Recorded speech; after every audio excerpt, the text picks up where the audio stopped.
এ যেন সত্যিকারের আসমানি। আসমানিরে দেখতে যদি তোমরা সবে চাও, রহিমউদ্দির ছোট্ট বাড়ি রসুলপুরে যাও।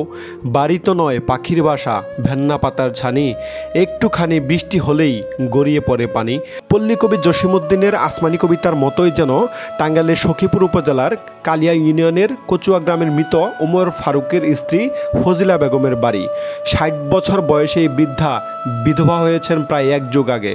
আমার মা নাই, আমার বাবা নাই, আমি কার কাছে যাবো? আমার নিকে আমি কার কাছে কেউ নাই। আমি সন্তান হারা, আমার মতো সন্তান ছাড়া আর জানি কোনো মার না হয়। আমি এত সন্তানের কষ্ট, আমার ৩টা সন্তান আল্লাহ দিশাল। আজকে আমার ভাতের অভাব হইতো না, আজকে আমার কাপড়ের অভাব হইতো না, আমার কিচ্ছুর অভাবই হইতো না। আজকে আমার ছেলেরা যদি ভালো থাকতো, আজকে আমার এত অভাব থাকতো না, আজকে আমার এত ঘর বাড়ি ছাড়া আমি থাকা পারতাম। আজকে আমি এত অভাবই আছি। ফজিলা বেগমের কষ্টের যেন শেষ নেই। থাকার কষ্ট, খাবারের কষ্ট, সবথেকে বড় কষ্ট বৃষ্টি হলেই ঘরে পানি পড়ে। ঘুমাতে পারেন না বৃদ্ধা ফজিলা বেগম। মানুষ দিলে খাবার খেতে পারেন, তা না হলে না খেয়ে থাকেন। এত কষ্টের পরেও স্বামীর রেখে যাওয়া ভিটায় জীর্ণ শীর্ণ একমাত্র ঘরে বসবাস করছেন তিনি। এ যেন সত্যিকারের আসমানি। আমার 3টা ছেলে আছে, আমার ছেলেকে আমি কত কষ্ট করে দিছি। আমার ছেলেরা কত কিছু খাবার চাইছে, আমি খাওয়াবার পারিনি।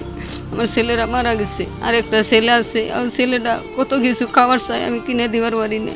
আমার নাতিনটাও কত কিছু চায়, কত মজা চায়, কত পোলাপানে মাদ্রাসায় যায়, মাদ্রাসার পোলাপানে কত কিছু খায়। আইয়া কয় দাদু আমি মজা খাই, কত মানুষে মজা খায়, আমি চেয়ে চেয়ে দেখি।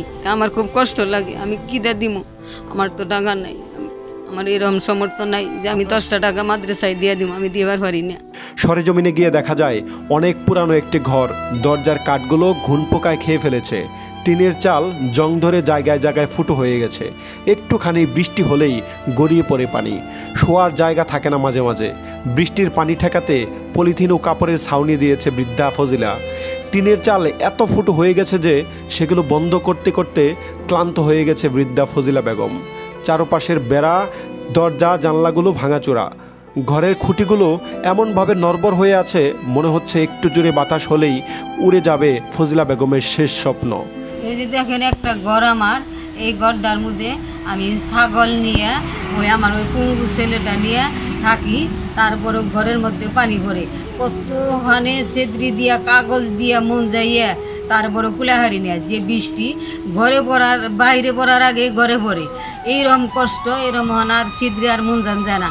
পানি যে কত কাগজপাতি দিয়ে, কাগজপাতি দিলেও থাকে না, বাতাসে উড়ে উড়ে নিয়ে যায়গা। তাহলে এরকম করে পানি পড়ে একই ঘরের মধ্যে। আমার ছেলেটা ঘরে পায়খানা প্রস্রাব করে, আমার ছাগল, আমার কটা কুরকা মুরগি পালি। আমরা এই এক ঘরে থাকি, এক ঘরে খাওয়া দাওয়া, এক ঘরে সব কিছু। আমি যেটুকু ল্যাপটিনে দেবো, আমার সে একটা ল্যাপটিনও আমার নাই, আমার একটা ল্যাপটিনও নেই। আমার এত বড় কষ্ট।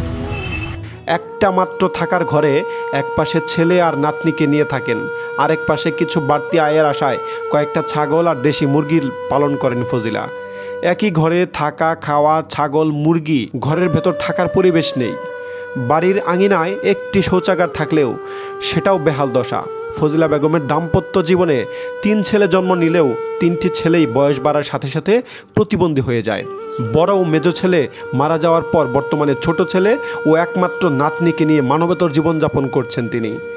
আমার একটা ঘর নাই বাড়িতে, আমি ঘরে থাকতে পারি না। ঘরে সব সময় পানি টানি পড়ে, সব সময়, কোনো সময় পানি ছাড়া না। আমি একটা পুঙ্গু পোলাপান নিয়ে থাকি। আমি অনেকের কাছে হাত বাড়াইছি, অনেকের কাছে আমি বলছি, কেউ আমারে বলছে যে আমরা দিব, দিমু দিমু দিতাছি দিমু, একে একে এখন পর্যন্ত আমার একটা ঘর কেউ করে দিল না। আমার একটা ছেলে আছে, ছেলেটা 3 মাস পর পর 2500 করে টাকা পায়, তাতে আমার চলে না। আর যদি আমার একটা বিধবা ভাতা করে দিত তাহলে আমি আর একটুকে ভালো চলবার পারতাম। আমার একটা নাতিন আছে, ইতিম, অসহায়, ওর বাবাও নাই, ওর মাও নাই, ওর কিছুই নেই। আমি মেয়েটা নাতিনটা আমি ওই মহিলা মাদ্রাসায় পড়াই, ওরও আমি খরচ দিবার পারি না ঠিক মতন। এই টাকা চাই, মজা খাবো, এই পরীক্ষার ফিস দেন নাগে, এই বই খাতা কিনে দেন নাগে, তাও আমি দিয়াই না। আমার নাতিনটা খুব কষ্টে আছে, ঠিক মতন কাপড় চোরও আমি বালা কিনে দিবার পারি না। আমার ছেলেটা মারা যাওয়ার পরে আমার হাতে খুঁয়া গেছে, মা তোমার কাছে দিয়া গেলাম আমার বংশের বাতি, তাই আমার এই নাতিনটা আল্লাহ দিছে। এই নাতিনদের আমি মানুষের মতো মানুষ করবার চাই। আপনারা যদি আমার একটু সাহায্য সহযোগিতা করতেন, তাহলে আমি একটু দোয়া করতাম। আপনি কি বলবো বাবা, এই খুব অসহায়, ওনার মানে আর দুনিয়াতে কিচ্ছুই নেই, মা বাবা বলতে কিচ্ছুই নেই। ওরে তিনটা সন্তানই প্রতিবন্ধী, এর আসলে কোনো কিচ্ছুই নেই। এর এক আল্লাহ ছাড়া আর কেউ নাই, কোনো কিচ্ছুই নেই। অনটনে পাবে চলে, কতক্ষণ খাইয়াও থাকে, কতক্ষণ না খেয়ে থাকে বাবা। তাহলে আপনারা এইভাবেই বাবা একটু আগে সহযোগিতা করে।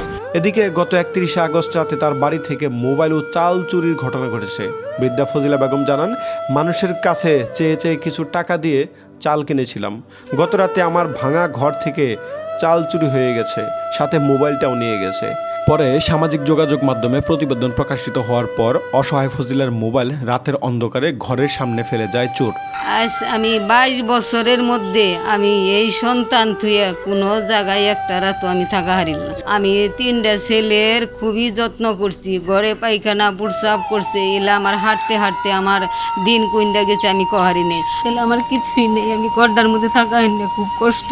আপনারা যদি আমার ইতিম হিসেব অসহায় মনে করে যদি আপনারা আমার যদি একটু সাহায্য সহযোগিতা করতেন, আপনাদের জন্য আমি দোয়া করতাম। সারা বছর আমি কহারি না, তিনি কান্না স্বরে বলেন, একটা ঘর পেলে জীবনের শেষ বয়সে শান্তিতে মরতে পারতাম। ফজিলা আসলে খুব দরিদ্র একটা লোক, কিছুই নেই তার ছেলেটা প্রতিবন্ধী, তার স্বামীও নাই। এখন তার সংসার টোটালি চলে না। তার যে ঘরটি আছেন সেই ঘরটিতে বৃষ্টি আসলে আর সেখানে থাকার কোনো উপায় নেই। তার একটি বিধবা ভাতার জন্য আমি সমাজ সেবার সাথে কথা বলে চেয়ারম্যান সাহেবের সাথে সমন্বয় করে আমি সেটার ব্যবস্থা করে দিব। এর ভিতরেও এত দরিদ্র লোক যার কিছুই নাই, তার বাড়ির চাউল ছিল, মোবাইল ছিল, এইগুলা চুরি হয়ে গেছে। কারণ আজকে সে খাবে, এ খাবারও তার ঘরে নেই, টাকাও নেই। তো আপনারা সবাই এই দরিদ্র মহিলাটির উপরে খেয়াল রাখবেন, সবাই সহযোগিতার হাত বাড়িয়ে দিবেন, এটা সকলের কাছে আমার অনুরোধ। জি, আমরা ইতিমধ্যেই ফজিলা বেগমের বিষয়ে অবগত হয়েছি। আশা করি খুব শীঘ্রই তাকে বিধবা ভাতার আওতায় আনতে পারবো ইনশাল্লাহ। যেহেতু ছেলেটা অলরেডি প্রতিবন্ধী ভাতা পায়, এটি একটি ভালো খবর। এবং তার ঘরবাড়ির যে অবস্থা, আমরা আমাদের প্রশাসনের সর্বোচ্চ অনুসারের কাছে আমরা জানাবো যে স্যারও যদি কোনো আর্থিক ব্যবস্থা করতে পারে ঘরের ব্যাপারে, তো সবাই সমাজের যারা ধনাঢ্য ব্যক্তি আছে সবাইকে তার পাশে দাঁড়ানোর জন্য অনুরোধ জানাচ্ছি।